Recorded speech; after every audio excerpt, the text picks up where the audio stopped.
You're listening to the We Are Libertarians Podcast Network. Find all of our shows at wearelibertarians.com.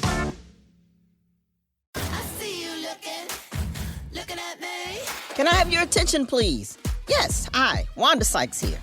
You ever think about all the nicknames we have for breasts? Boobs, tatas, the girls, chesticles, bubbies. Heck, you might even have your own nickname for them. And yet, even though they get so much attention, they're still so ignored when it matters most. What's up with that? Well, on February 9th, tune in to see why I'm talking so much about breasts and visit yourattentionplease.com to learn more. You found your person. Now let the Knot help you with everything else. The Knot connects you to the wedding inspo, vendors, venues, and planning tools you need to make your day totally you. Having helped plan 25 million weddings, we've got your back when it comes to every little detail like RSVPs, budgets, and more. Because your wedding comes to life with the connections that matter the most. Get started at theknot.com/audio. The Knot. Let's plan your wedding together. Welcome to the We Are Libertarians Daily Podcast. I'm your host, Hodey Johns, and we are gonna go off on the Department of Education today. Now, how can a department that costs $105 billion a year right now, how could cutting it actually pay off the entire national debt? Well, come with me on a little journey real quick, because what they love to do is manipulate the numbers so that you get numbers from everywhere. Because surely you wouldn't be able to come up with $21 trillion if you simply cut the Department of Education, would you, and made them accountable for the money they spent? Well, actually, according to Forbes magazine, that's correct. In fact, if we cut them, we would be able to pay off our entire national debt. Now, how could that be? Well, let's see here. In 2010, the federal government spent 10.1% of their money on education, federal spending. Of the total federal spending, 10.1% of it, came from the federal government. It was $105 billion that year federally, meaning the total cost of our education, not just on the federal level, but the total cost, if only 10% of it is $105 billion at the federal level, that means on every level, education costs over $1 trillion per year. That is the same as healthcare, which is our highest cost in the entire nation. So when we're talking about the Department of Education, they love to pretend to be puny, but remember they are actually tied as the most expensive thing in all of America. Think of the healthcare industry. Think of the technology that goes into it, the amount of study, the work, the labor, the prescription drugs, the expense. And then just imagine, remember in your head throughout this whole thing, the Department of Education is the exact same price. The only difference is for healthcare, we get it all from the federal government. We know how much Medicaid is. We know how much Medicare is. With the Department of Education, they give you a little bit, but they hide all the rest of it. See, the problem with the Department of Education, part of it, is all the regulations. They aren't required to disclose anything that they're spending. They will tell you, sometimes they'll say, we spent 90% on this or 90% on that. They have very few audits. But the reason Forbes says that we could save $21 trillion by eliminating them is because if every district were to average the same amount of loss as the districts that have been audited, it would pay off the entire national debt. That is staggering, my friends, and that's just the money side of it. We haven't even begun to talk about education yet. So let's talk about how all this comes up. Now, the Department of Education has been around to some degree for a very long time, since the 1800s.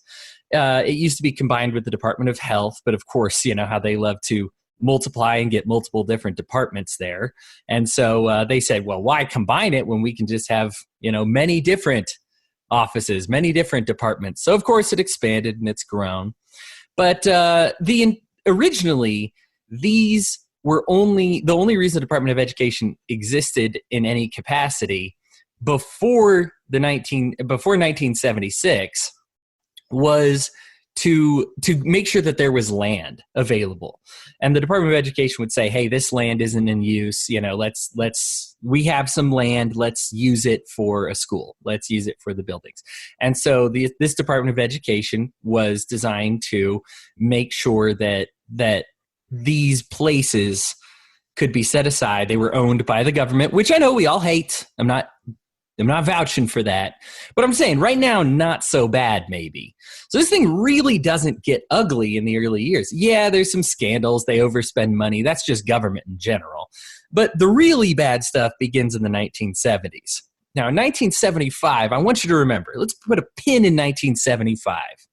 When we look at our standardized test scores compared to the entire rest of the world, number one in math, number one in science, number one in education, number one across the board, literacy, you name it. 1975, USA is top dog. All right, so that's where we're at in 1975, number one in the world. 1976, the following year, presidential candidate Jimmy Carter promises to create a Department of Education. He is endorsed by the National Education Association. This is the first time that the NEA has ever endorsed a presidential candidate in more than a century of existence. Now that's problematic. When your union says, we endorse this guy for president, they're speaking for everybody. They're speaking for all of the teachers. And so the union decides to go full on corrupt and just say, yeah, you know what? We're not even going to pretend to be unbiased. We endorse this guy. So how do you feel if you're a teacher and you maybe endorse, I don't know, anybody else except for Jimmy Carter was a better choice? Jimmy Carter might be the worst president in American history. Okay. But they endorsed him. And you might have said, well, that's not my choice. Well, too bad. They use your union dues, which you were required to pay, by the way, in order to endorse the other guy, in order to finance and sponsor Jimmy Carter, the worst president in U.S. history, maybe. Interning the Japanese is pretty bad. FDR gets a few knocks. Trail of Tears was awful. Andrew Jackson. But at least in this lifetime, in this last century, man, last 50 years, it's really hard to argue against Carter. Almost single-handedly destroys our economic infrastructure. In case you were wondering why Reagan was so popular, when you compare it to how Carter was unpopular, it might make a lot more sense. Anyway, thank you, National Education Association, for officially endorsing one of the worst presidents in American history. According to Education by the Numbers, high school test scores haven't improved in the last 40 years. Well, let's see here. What started the last 40 years ago? Oh, that's right. Back when we were number one in the world. Now, here's the thing, is our test scores have stayed somewhat similar, as they noticed. The difference is education is advancing across the world. As people are finding that deregulation is better and having less obstacles in your way, being able to choose your own teachers, choose your own classes. Countries that aren't us have found out that the grading system is kind of stupid because we just say, it's sixth grade, everybody is in about these classes and make a rough guess. Instead of saying, hey, here's where you're at in math, here's where you're at in English.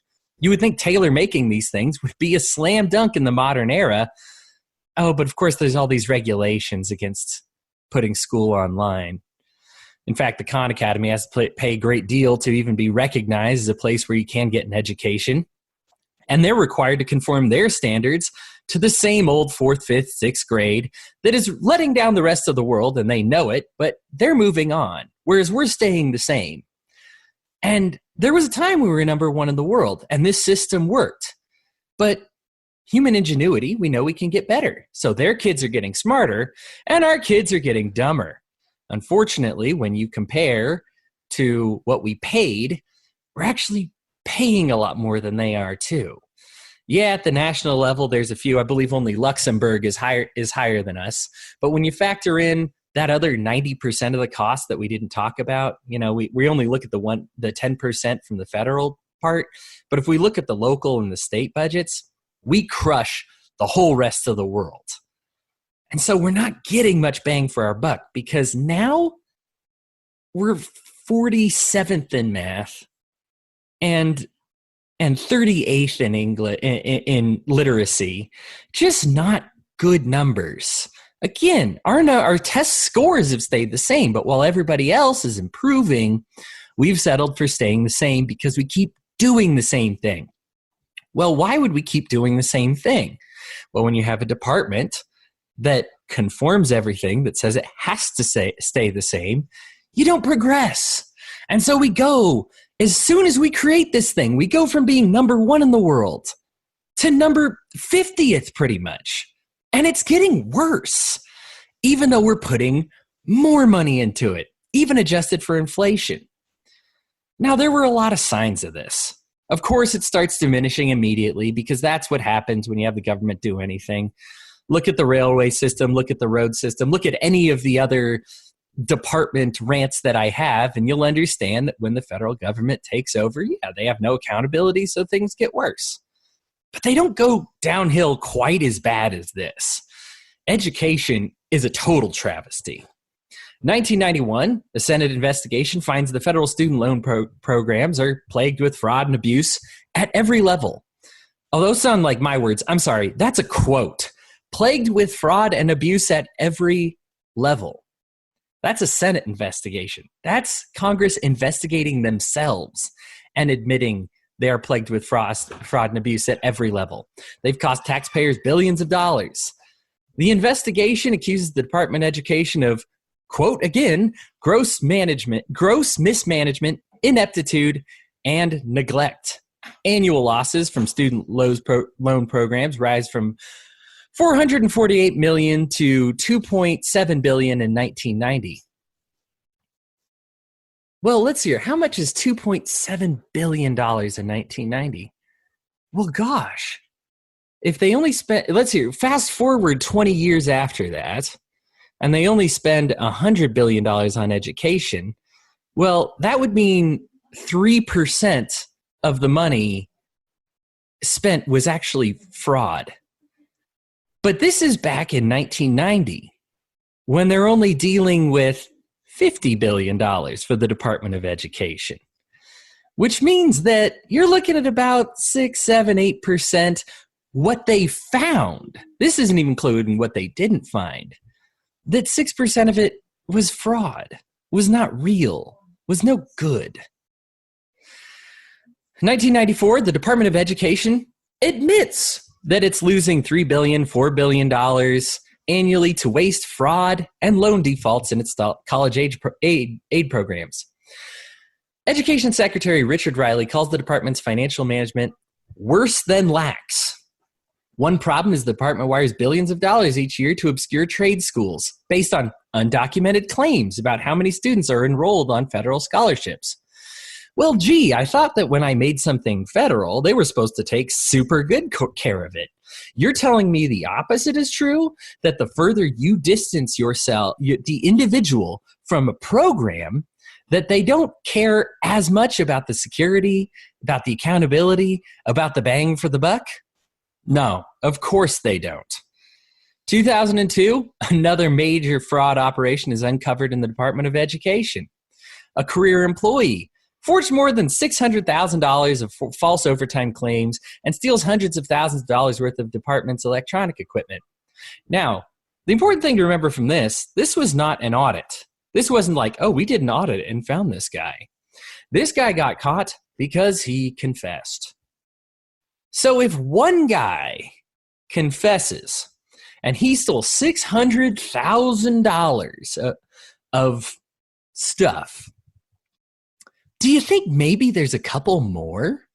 Do you think maybe that's why every single time they do an audit, the Department of Education fails miserably? Do you think maybe also this is why they really don't want to be audited? They fight it tooth and nail, and they have closed books that you can't see. When they did the movie The Cartel, which featured the very famous scandal in New Jersey, where the Department of Education was losing money left and right, funneling money to candidates that they liked, and not actually investing money in education, which is what they were supposed to do, they couldn't ever find the books. What they had to do was go to where the headquarters were and count the BMWs in the parking lot and then do the same for the teachers that they were supposed to be paying with that money. And so they actually compared Beamers to economy cars in order to find out, hey, maybe something is actually going wrong. That's what blew the lid off of this whole thing. The thing is, it's common sense. I have numbers from certain school districts. Pretty much Google school district fails audit, and you're going to be very impressed. This is why Forbes made the estimation that we're losing $21 trillion in education, the total cost of our national debt in this single department, because they can just assume that, well, the few times we actually look under the rock, it's this ugly. So I'm guessing that if we look under all of these rocks, it's going to be the same amount of ugly. It's common sense. Your school teacher, if you know one, knows their administrators make ridiculous amounts of money. They're just not allowed to talk about it, and they're not allowed to disclose it. They actually have a contract that forbids them from talking about it. Department of Education forbids teachers to even discuss what those salaries might be, even if they are not on the clock. So your local school teacher might see, might know, might witness the administrators who have very little to do with their education and find that, well, they are not allowed to say anything to you about it, but yeah, it seems fishy. It's one of those wink twice if something weird is going on, and all of those teachers are going to wink twice at you. It's bad. 2002 was also the year that gave us the No Child Left Behind Act, signed into law by President George W. Bush. It's 650 pages in length and represents a new major federal thrust into the classroom. The law triggers a huge expansion in the department's K-12 spending, which has gotten worse, by the way, from $20 billion in 2000 to $37 billion in 2005. So I'm sorry, I'm going to have to go back real quick. I made a mistake. If we're only spending $20 billion in 2000, and today we're spending over $100 billion, first of all, think about that. 20 years later, we've quintupled the costs. So if something is quintupled the cost, think about this. If your wages would have to go up by 5 times the amount to afford all of your stuff doing that same thing, are you making 5 times as much as you were in the year 2000? Are you making 5 times the amount of money? Because that's how much more expensive education has gotten. But let's go back further to that original report that I read where it said $2.7 billion in 1990. If we're looking at less than $20 billion, that's now over 10% of their money just being lost, fraudulent at the federal level. State officials complained bitterly about the onerous regulations that No Child Left Behind related to such items as school testing, teacher qualifications, Spanish language tests, and after-school tutoring. No Child Left Behind was considered an expansion. Let me explain something about No Child Left Behind real quick. It does reward schools that do better and does not reward schools that do worse. Now, what people fail to understand is that it was all extra money. They aren't taking away money from schools that do poorly. They're just not getting all of the extras from schools that do well. This is how they were able to get it passed, by saying, yes, we're going to reward schools that do well, but the ones that aren't doing as well still aren't going to get as much money. Now, let's think about this again real quick. If we go from $20 billion in the year 2000 to $100 billion today, we poured an extra it's $105 billion today. We poured an extra $85 billion into the system every single year to try and get our kids smarter, and we're not there yet. What happened with all that money? Well, we rewarded the schools that did better, but the thing is, the schools that did better only did better by comparison to the other schools. You see, the problem is we're comparing all of our schools combined. But when all of the education system sucks and is doing terribly and is letting down our students and betraying our families, then it's the best of a bad situation. We're really only giving the extra money, the $85 billion of extra money every year, to the ones that just aren't doing as bad as the others, because they're all getting worse. We are falling behind in education. From first to 50th since we established the department. So if we are getting that much worse, when we pay extra money into it, 5 times the amount as before, to reward those that do well, we're not actually incentivizing doing well. We're incentivizing sucking less. And man, oh man, have we incentivized it. If you've created a system that is blowing the world away on what you pay for it, in or out of pocket costs, I mean, we're talking taxpayer or personally funded, and you've managed to blow away the rest of the world with it, to the tune of if you saved all that money, you could have paid off the national debt, even still spending some money, but just getting rid of the fraud part. That's substantial. 2008, the Department of Education spending $68 billion, more than double what it was when it was in the year 2000. Of course, that's way more than when the Department of Education was actually established in 1976. In the year 2009, the economic stimulus bill showers college students and state and local governments with $45 billion in extra education funding. Now, that was supposed to be temporary, but what do you know about all government spending when it's temporary? Hey, this is a one-time $45 billion extra here. Yeah, it's going to put us at about $100 billion a year, but, this year, but I'm sure next year it'll go down. Do you think it would down that next year? No, I already told you what we spend on it today. We're still spending over $100 billion on it. They spend it as an emergency fund, and then every year since then has been an emergency. Makes no mistake, my friends, we have an emergency with education. But throwing money at it is not helping, especially when there's absolutely no accountability for it. When there are laws in place that punish people for trying to find out how that money is spent. And still articles like Forbes come forward and say, yeah, we probably could save $21 trillion a year just by getting rid of the fraud that comes with the Department of Education, with the education system in general, and the fraud that's allowed because the Department of Education has these mandates saying you are not allowed to look into this. I wanted to end by going back real quick. I talk about being number one in the world in 1975 and this sad decline that we have to 50th here in the United States. 47th, 38th, somewhere down there. Got a bunch of third world countries ahead of us, which is always great when they're doing better in education than we are. But I want to go back to a promise that Carter made when he established this. Now, you ask almost any school teacher. My girlfriend has kids. They come home with rubrics and they say, hey, it's really important that you read with your kids, that you spend time with your kids, that you assist in their education. One of the promises that Carter made in 1976 when he promised to create this was that you wouldn't have to do that anymore. Education at home would be unnecessary because nobody needs to catch up. It's all going to be taken care of. Everything's going to be okay. You see, really what we've done is prove that there's no substitute for the education that you get at home. We poured unlimited amounts more money into it. We poured extra textbooks. We created standardized tests in a bunch of different languages. We've created mandatory tutoring programs and after-school programs that the teachers have to attend. We've done all of these things. We're getting worse instead of better.